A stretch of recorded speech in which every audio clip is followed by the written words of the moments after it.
अगर आपके पास भी हीरो की 100 सीसी बाइक है, स्प्लेंडर, पैशन, एसएफ डिलक्स या कोई भी बाइक हो, 100 सीसी बाइक में अगर बार बार क्लच प्लेट ख़राब होने की समस्या है, आपकी गाड़ी में क्लच प्लेट लगाया जा रहा है और फिर कुछ ही दिन चल के 500 किलोमीटर या 1000 किलोमीटर चल के ही क्लच प्लेट ख़राब हो जाती है, क्लच प्लेट क्लच सेंटर है वो बिल्कुल सीज हो जाती है, तो ये वीडियो आप सभी के लिए होने वाली है। अगर आप मैकेनिक भाई है, सीखने वाले हैं, तो ये आपके लिए वीडियो है, और अगर आप एक कस्टमर है तो आपके लिए भी ये वीडियो होने वाली है। तो इस वीडियो में बने रहें, मैं आपको पूरी तरीके से जानकारी देने वाला हूं। मैं हूं कासिम मोटो, झारखंड गोड्डा नरेनी से, हमारा पिन कोड 8141। तो मैं आपको बताने वाला हूं कि ये क्लच प्लेट इतना जल्दी ख़राब आखिर होती क्यों है, आखिर क्या हम मिस करते हैं लगाने में। दोस्तों, क्लच प्लेट गलत तरीके से लगाने से भी क्लच प्लेट जल्दी ख़राब हो जाती है, ठीक है। और एक गाड़ी सही तरीके से ना चलाने की वजह से भी गाड़ी का क्लच प्लेट जल्दी ख़राब हो जाती है। तो सबसे पहले मैं आपको ये जानकारी दे रहा हूँ कि क्लच प्लेट हमें किस तरीके से लगाना चाहिए।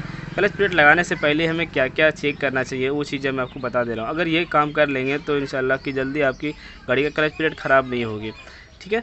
तो सबसे पहले ये है कि जब भी आप क्लच हाउसिंग ये सारे पार्ट खोलते हैं, तो उस खोलने के बाद आपको क्या करना है, पूरी तरीके से वॉशिंग कर लेना, वॉश कर लेना है। यहाँ पे अच्छे तरीके से पूरी सफाई कर लेना है, जिस तरीके से मैंने इसको सफाई किया है, क्लीन किया है।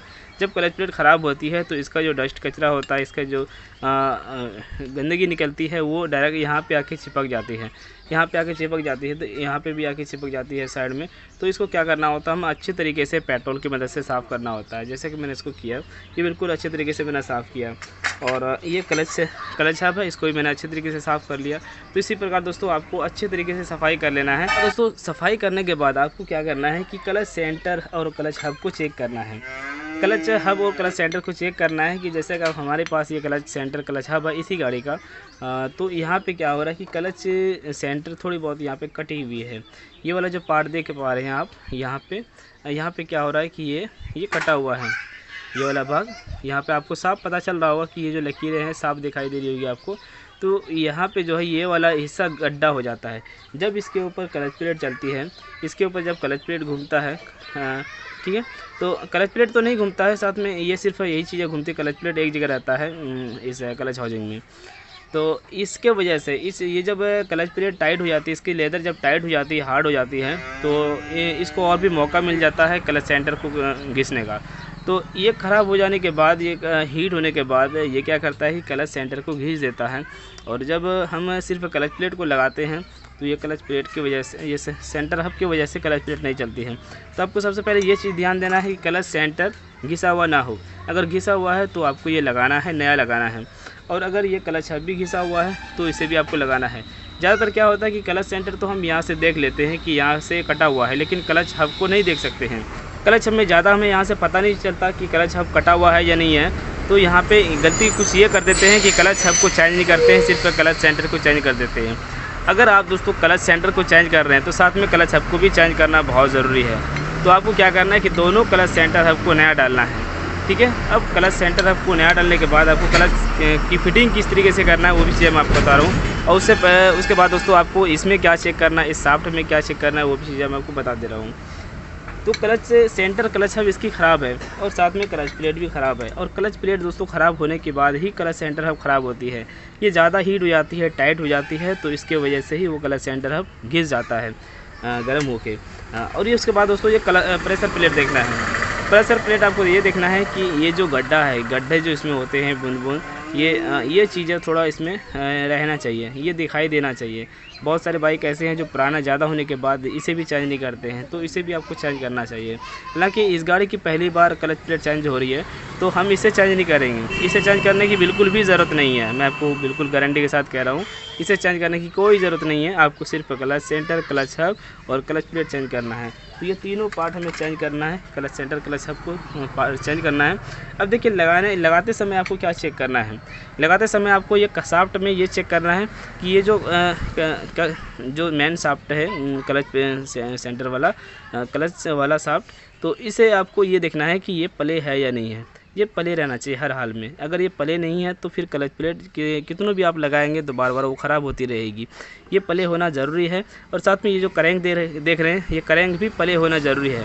बहुत सारे भाई ऐसे हैं जो फुल इंजन जब बनाते हैं तो उन्हें वो ये देखते हैं कि क्रैंक का हज है, ये प्ले है, तो इसके प्ले को ख़त्म कर देते हैं। यहाँ पे कुछ ऐसे ही पतले वाशर दे के रिंग वगैरह डाल के इसके अंदर इस प्ले को ख़त्म कर देते हैं। लेकिन दोस्तों इसके प्ले को ख़त्म नहीं करना चाहिए, इसके प्ले को हमें छोड़ना चाहिए। बहुत ही कम प्ले रहती है इसकी, और इन्हीं की वजह से जब प्ले रहेगी, दोनों शाफ्ट पे जब हल्का हल्का प्ले रहेगी तो क्लच हाउसिंग जब इसके ऊपर चलता है, क्लच हाउसिंग जब इसके ऊपर चलता है तो गाड़ी जब वाइब्रेशन करती है, क्लच का जब हम इस्तेमाल करते हैं तो कुछ इसे मौका मिलता है इसे इधर उधर जाने में। तो ये दोस्तों ये चीज़ें जो है वो हज रहती है, आप इसके हज को ख़त्म ना करवाएं, इसके हज को आप ख़त्म ना करवाएं, ये तो आप नहीं कर पाएंगे। अगर ये भी आप ख़त्म करते हैं इसके हज को तो ये भी ना करवाएं और इसके हज को भी रहने दें, दोनों हल्का हल्का हज रहना चाहिए। तो ये मैंने बता दिया। अब देखिए वाशर का इस्तेमाल कैसे किया जाता है कि फुल इंजन बनाते समय अंदर में जो ये गियर वाला जो शाफ्ट होता है उसके अंदर एक वाशर होता है, जो इस तरह का वाशर वो भी होता है। तो वो क्या करते हैं कि अल्टी पल्टी कर देते हैं, यहाँ का वाशर अलग होता है और वहाँ का वाशर अलग होता है। इसके अंदर जो वाशर होता है इससे छोटा वाशर होता है, थोड़ा मोटाई में वही मिलेगी लेकिन इसे चौड़ाई में कम मिलेगी। तो यहाँ पे भी वो गलती कर देते हैं कि ये वाशर वहाँ लगाते हैं और वो वाशर यहाँ पे लगा देते हैं। तो क्लच सेंटर हब या क्लच हाउसिंग जब फिटिंग होती है तो उस टाइम में ये सही फिनिशिंग नहीं होती उस जगह से और ज़बरदस्ती वो लगा देते हैं। तो यहाँ पे भी वो गलती करते हैं। तो ध्यान रहे दोस्तों कि इस तरह का वाशर, चौड़ा वाशर आपको यहाँ पे लगाना है और इससे जो छोटा वाशर होता है, पतला वाशर जो होता है वो इसके अंदर लगाना है, जो उस साइड में होती है, नीचे की ओर होती है। जो गियर का स्पॉकेट होता है आगे वाला उसी साइड में होता है, उसके नीचे, ठीक है। और इसके नीचे कोई भी वाशर नहीं होता है, इस शाफ्ट के अंदर की ओर उस मेन चैम्बर में कोई वाशर नहीं होता है, सिर्फ इसके अंदर होता है। इसके ऊपर भी होता है और नीचे भी होता है, दोनों तरफ इसके वाशर होते हैं।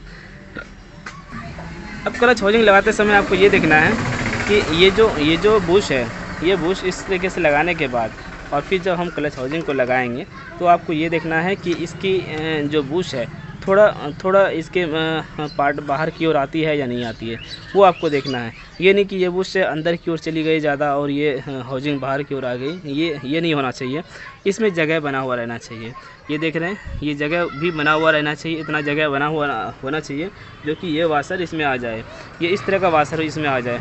बहुत बार ऐसा होता है कि ये वाशर भी लगाना भूल जाते हैं लोग, इस उतना मतलब नहीं रखते इस वाशर का। तो इस वाशर का भी दोस्तों मतलब है, इसका भी काम है इसमें। तो इसके लिए आपको यहाँ पे इस तरीके से लगाना होगा। जब हम इस वाशर का इस्तेमाल करेंगे, लगाएंगे, तो यहाँ पे जो पार्ट जगह बचा हुआ था पहले वो भर गई, वो ख़त्म हो गई। अब यहाँ से क्या होगा कि क्लच हाउसिंग जो प्ले होगी, इस तरीके से जो प्ले होगी वो बंद हो जाएगी। ये वाली प्ले बंद हो जाएगी, आगे पीछे ये नहीं होगी इतना, ठीक है। तो ये वाशर दोस्तों यहाँ पे इस्तेमाल किया जाता है। उसके बाद एक गलती यहाँ पे ये भी कर देते हैं कि ये वाशर भी लगाने में ध्यान नहीं देते कि हमें किस तरीके से लगाना है। इसमें भी उल्टा सीधा का ऑप्शन होता है। इस वाशर को जब हम लगाएंगे तो हमें कुछ इस तरीके से लगाना होगा। ये देखिए, ये जब देख रहे हैं ये वाला जो पार्ट है, ये कुछ इस तरीके से हमें लगाना होता है। ये वाशर इसके अंदर पूरी तरीके से आ जाती है ना, ये इसी तरीके से आती है और हमें इस पार्ट को हमें इस तरीके से लगाना है। देखिए, एक तरफ थोड़ा प्लेन टाइप का रहता है, दूसरी तरफ धार टाइप का होता है। तो वो आपको क्या करना है कि इस तरीके से आपको लगाना है। देख सकते हैं, ये देख रहे हैं, ये आपको अंदर की ओर ले जाना है।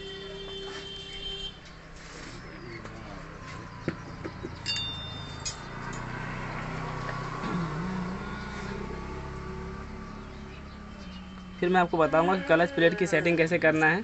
अगर मेरे बताए हुए तरीके पर आप क्लच प्लेट को फिटिंग करते हैं तो कोई दिक्कत, कोई परेशानी नहीं होगी। उसके बाद चलाने का तरीका भी मैं आपको बता रहा हूँ कि चलाने के तरीका भी बहुत सारे भाई का गलत है, जो क्लच प्लेट जल्दी ख़राब हो जाती है। वीडियो थोड़ी लंबी हो रही है, मैं समझ पा रहा हूँ, लेकिन वीडियो काम की होती है हमारी। तो वीडियो को लाइक और शेयर करते रहें और चैनल को सब्सक्राइब हमारी कर दें अगर मेरे चैनल में पहली बार है तो ये वाशर मैंने लगा दिया दोनों, और ये कट वाशर, और फिर इसे हम यहाँ पे लगा देंगे।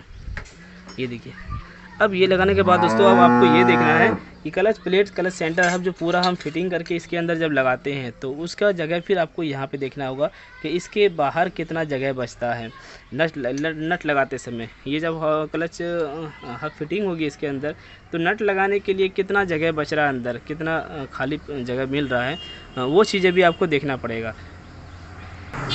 तो हमारे पास ये हीरो की जेन्युइन पार्ट है, जेन्युइन प्रोडक्ट है क्लच प्लेट, देख सकते हैं। 360 रुपये का MRP होता है इसका, और ये हीरो इसमें पार्ट भी लिखा हुआ है, इसके ऊपर हीरो भी लिखा हुआ होगा, ये देख सकते हैं।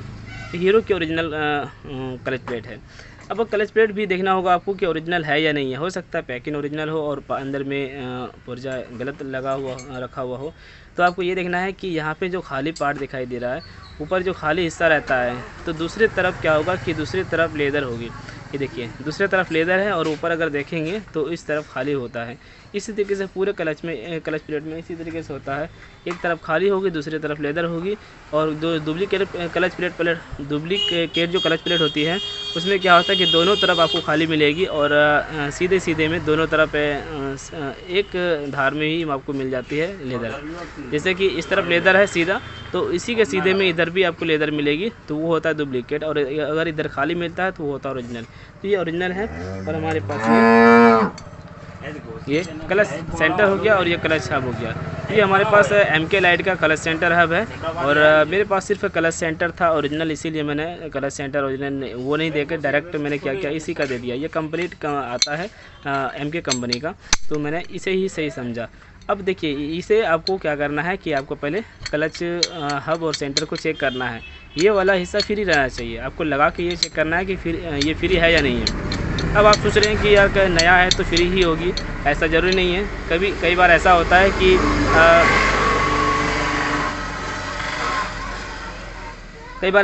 कि ये क्लच से हब गिरने की वजह से यहाँ पे चोट लग जाती है और ये पार्ट क्या होता है थोड़ा उधर जाता है यहाँ पर। और जब हम इसे अंदर की ओर डालेंगे तो ये सही तरीके से फिट नहीं होती है। तो एक बार मैं होंडा शाइन में इसी तरीके से परेशान हो गया था। तो मैं जब भी लगाता हूँ तो इसे चेक कर लेता हूँ कि ये चीज़ें बिल्कुल फ्री जाना चाहिए आपस में। अगर फ्री नहीं जाती है तो यहीं पे मिस्टेक हो जाती है आपसे ज़्यादातर। और उसके बाद दोस्तों आपको ये चेक करना है, इस तरीके से उल्टा के आपको ये चेक करना है, ये वाला पार्ट भी चेक करना है, ये भी फ्री रहना चाहिए, है ना। ये भी फ्री रहना चाहिए। उसके बाद आपको क्या करना है, क्लच प्लेट लगाना है। क्लच प्लेट लगाने का सही तरीका आपको बता दे रहा हूँ।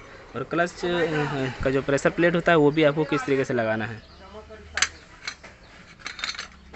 तो सबसे पहले क्लच प्लेट को हम क्या करेंगे, ऑयल से भिगो लेंगे। थोड़ी बहुत हमें ऑयल डालना है क्योंकि ये सूखा क्लच प्लेट होता है। हमें नया ऑयल डाल के इसको भिगो लेना है, उसके बाद हमें लगाना है।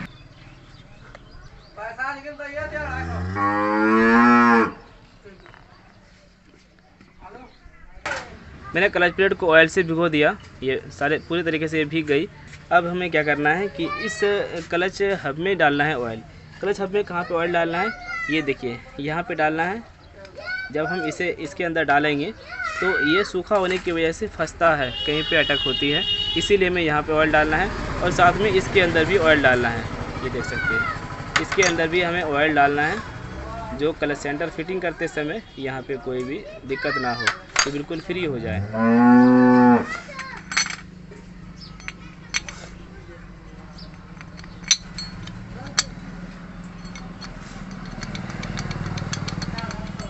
ये मैंने कर दिया। अब आपको क्या करना है दोस्तों, यहाँ पे ये जो प्रेशर प्लेट है, प्रेशर प्लेट को आपको घिस लेना है थोड़ा सरेस पेपर से या फिर किसी भी जगह पर आपको घिस लेना है पूरा। इस तरीके से चारों तरफ आपको घिस लेना है या सरेस पेपर भी मार लेना है, ठीक है। तो ये मैंने पहले ही कर दिया है, तो अब हमें करने की ज़रूरत नहीं है। अब आपको ये प्रेशर प्लेट लगाते समय आपको ध्यान ये देना होगा कि इसमें भी उल्टा सीधा होता है। ये वाला देखिए, ये वाला जो धार वाला पार्ट होता है इसे हम क्या करेंगे, ऊपर की ओर रखेंगे। इस तरीके से हमें लगाना है हब में। और ये जो सीधा चिकना वाला हिस्सा होता है ये हमें नीचे रखना है और इस धार वाले पार्ट को ऊपर रखना है। तो अब देखिए मैं किस तरीके से लगा रहा हूँ, आप पूरा देखें। तो ये देखिए, ये मैंने पहले क्लच प्लेट लगाया। क्लच प्लेट में कोई उल्टा सीधा नहीं होता है, ये बिल्कुल भी आप कभी ना सोचें। तो प्रेशर प्लेट को हमें इस तरीके से लगाना है। ये धार वाला जो पार्ट है ये ऊपर है, ये अगर तो इसी तरीके से हमें सारे क्लच सेंटर हट, ये देखिए उल्टा हो रहा है, हमें इस तरीके से लगाना है।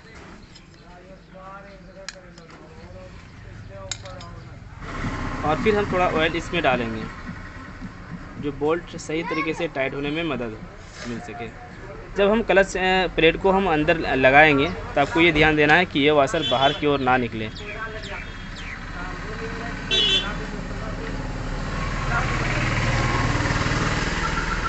ऐसे में आगे पीछे करके लगाना होगा। ये देखिए मैंने 3 क्लच प्लेट को अंदर डाला और 1 क्लच प्लेट को क्या करेंगे, हम बाहर लगाएंगे,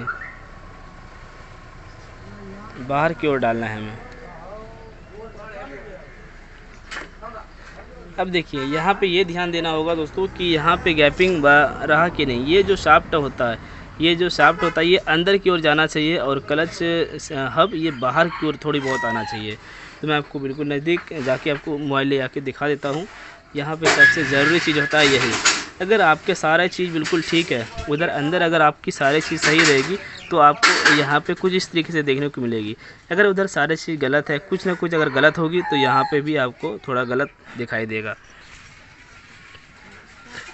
तो ये देख सकते हैं कि अगर आप ध्यान देंगे तो शाफ्ट जो है थोड़ा अंदर की ओर है और क्लच जो हब है वो हल्का बाहर की ओर है। अगर आप ध्यान देंगे तो इसकी जो मोटाई होती है, इस वाशर की जो मोटाई होती है, उतना हिस्सा ये जो शाफ्ट होता है ये अंदर है और इतना मोटाई हिस्सा ये क्लच हब जो है वो बाहर है। तो ये सब चीज़ें दोस्तों ध्यान देना होता है। इससे हमें क्या पता चलेगा कि इसे जब हम टाइट करेंगे तो ये इससे ज़्यादा क्लच हब जो है वो अंदर की ओर नहीं जाएगी, ठीक है ना। अगर ये क्लच हब बाहर की ओर ज़्यादा अगर निकला हुआ है, इसके मोटाई से अगर ज़्यादा निकला हुआ है, जब फिर हम इसे टाइट करेंगे तो क्लच हब क्या होगा, टाइट हो जाएगी और क्लच का इस्तेमाल सही तरीके से नहीं हो पाएगी। तो यहाँ पर यह भी मिस होता है हमें। उसके बाद दोस्तों हमें क्या करना है कि वो ये वाशर लगा के हमें इस छोटे वाले बोल्ट को टाइट करना है। इसे टाइट करना है, इसे बिल्कुल फुल टाइट करना है औजार से, ना कि चेनी या हथौड़ी से। फुल टाइट करना है आपको, ये बिल्कुल सीधा गुना होता है। अब स्प्रिंग लगाते समय भी आपको एक चीज़ का ध्यान देना होगा कि ये स्प्रिंग लगाने का तरीका क्या है। क्लच से सेंटर जो होता है वो बाहर की ओर खींच के हमें लगाना होता है। अब स्प्रिंग को लगाते समय इस बोल्ट को जब हम टाइट करेंगे तो आपको ये जो है ये पार्ट को बाहर खींचना है। बाहर खींच के आपको इस बोल्ट को टाइट करना है।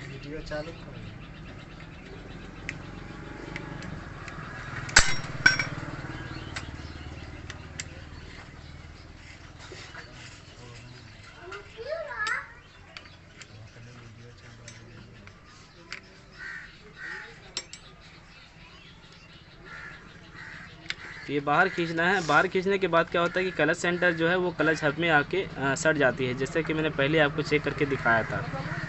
अगर वो आप नहीं करते हैं तो क्लच फ्री रह जाएगी।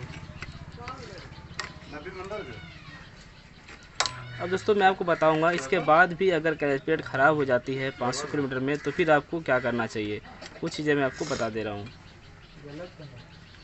दोस्तों इतना सब कुछ सही रहने के बाद भी, क्लच से के अंदर सारे पार्ट सही रहने के बाद भी अगर क्लच प्लेट जल्दी ख़राब हो रही है, बहुत ही जल्दी ख़राब हो रही है, तो वो गाड़ी जो है कुछ सही कंडीशन में नहीं है। चाहे तो उस गाड़ी का चक्का जाम चल रहा है या फिर वो क्या कर रहे हैं कि गाड़ी जैसे कि 3 गियर में है और ओवरलोडिंग करके हम क्लच दबा के गाड़ी को भगा रहे हैं। तो ऐसे हालात में वो यानी कि गाड़ी सही तरीके से यूज़ नहीं कर पा रहे, वो क्लच और गियर सही तरीके से इस्तेमाल नहीं कर पा रही है, उनके वजह से भी ये प्रॉब्लम आ सकती है। पर दोस्तों इतना सब कुछ मैंने आपको बता दिया। तो ये वीडियो कैसा लगा आप हमें कमेंट करके बताएं और पसंद आए तो लाइक करें और शेयर करें, चैनल को सब्सक्राइब करें और दोस्तों ऑल नोटिफिकेशन वाली घंटी को ज़रूर दबाएं। थैंक यू दोस्तों, थैंक्स फॉर वॉचिंग।